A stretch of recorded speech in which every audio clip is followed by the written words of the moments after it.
esse aí é o nosso tema de hoje, né? Controle abstrato de constitucionalidade.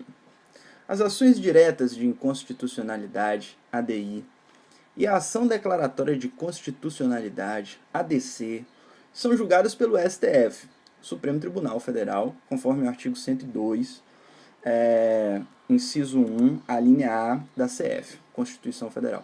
Existem duas modalidades de controle de constitucionalidade. Na modalidade conhecida como controle abstrato, via de ação direta, principal, são sinônimos. O STF tem competência originária para julgamento. Já no controle concreto, difuso, via incidental, qualquer juiz ou tribunal pode reconhecer a inconstitucionalidade de uma lei ou ato normativo, mas nesse caso acontece no curso de um processo. Não entendeu o quê?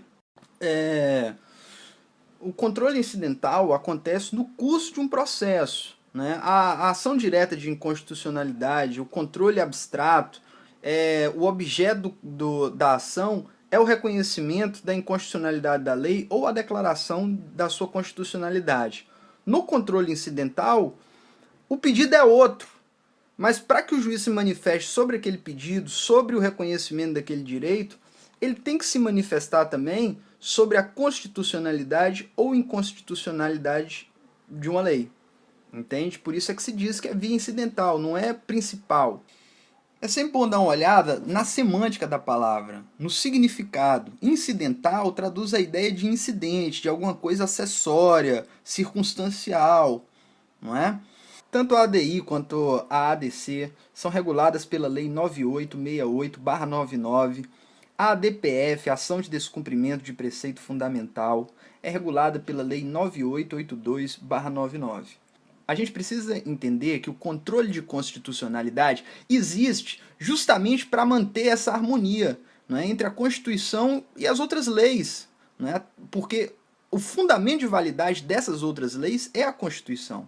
Uma informação importantíssima que costuma cair em prova é sobre os legitimados para ajuizar uma ação direta de inconstitucionalidade ou a ação declaratória de constitucionalidade, a ADI e a ADC, são aqueles legitimados do artigo 103 da Constituição Federal, rol que aparece também no artigo 2 da Lei 9868/99. Então não é qualquer pessoa que, pelo simples fato de entender que uma lei é inconstitucional, pode procurar o judiciário para ver essa declaração, né? Pode ir até o Supremo Tribunal para dizer que aquela lei ela está em desacordo com a Constituição.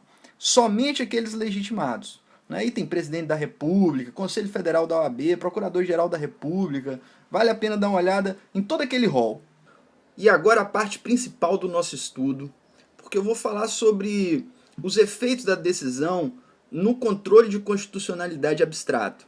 E aí a Constituição ela é bastante clara, lá no artigo 102, parágrafo 2º, né, as decisões definitivas de mérito, nas ações diretas de inconstitucionalidade ou declaratória de constitucionalidade, produzirão eficácia contra todos e efeito vinculante aos demais órgãos do Poder Judiciário e à administração pública direta, indireta, nas esferas federal, estadual e municipal. Ou seja, efeitos erga omnes, contra todos e retroativos.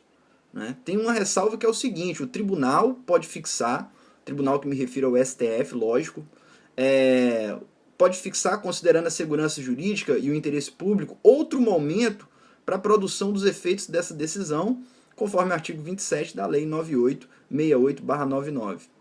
Embora o STF possa atribuir efeitos retroativos ou prospectivos, via de regra, os efeitos são retroativos, porque essa decisão ela simplesmente declara uma incompatibilidade que existia desde quando a lei foi editada. Quer dizer, o fato do tribunal declarar, reconhecer essa inconstitucionalidade, não significa que essa lei seja inconstitucional a partir daquele momento.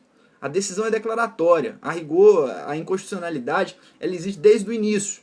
Por isso é que se fala em nulidade. E um outro ponto de grande importância é que essa decisão proferida no controle concentrado, ela vincula os demais órgãos do Poder Judiciário. e da administração direta e indireta, é o famoso efeito vinculante. Também, hora ou outra, você vai encontrar isso em provas de concurso público ou OAB também, não é? A administração pública e o judiciário, diante da decisão da corte, do STF, tem que atuar levando em consideração essa decisão. E o raciocínio ele é simples. Vamos pensar um pouco. A administração pública ela se submete ao princípio da legalidade. Né? Ela tem que agir segundo a lei. Então imagina um município ou uma decisão do governo que se baseia numa lei declarada inconstitucional. É lógico que o princípio da legalidade foi violado. E o contrário também é verdade. Né? A administração, por exemplo, ela não reconhece os benefícios de uma lei declarada constitucional pelo STF. Uma mecânica que ela caminha junto à lógica, se a gente parar para pensar um pouco. Porque acaba indo por esse viés da estrita legalidade. Agora a gente vai resumir tudo que eu disse nesse vídeo e eu vou ficar satisfeito se você souber 4 informações que eu passei. Primeira informação: existem 2 modalidades de controle de constitucionalidade. O controle abstrato, exercido pelo STF, e o controle concreto, que se desenvolve em um caso concreto, né, onde qualquer juiz ou tribunal pode se manifestar acerca da constitucionalidade de uma determinada lei. Segunda informação é sobre o efeito vinculante. A administração pública, direta e indireta, ela está vinculada às decisões proferidas pelo STF no controle abstrato de constitucionalidade.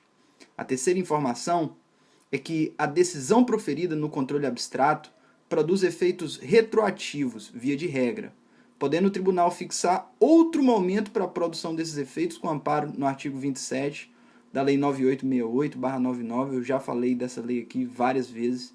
Por último, somente os legitimados do artigo 103 da Constituição Federal podem ajuizar uma ação declaratória de constitucionalidade, uma ação direta de inconstitucionalidade ou a ação de descumprimento de preceito fundamental. Curta o vídeo e inscreva-se no canal.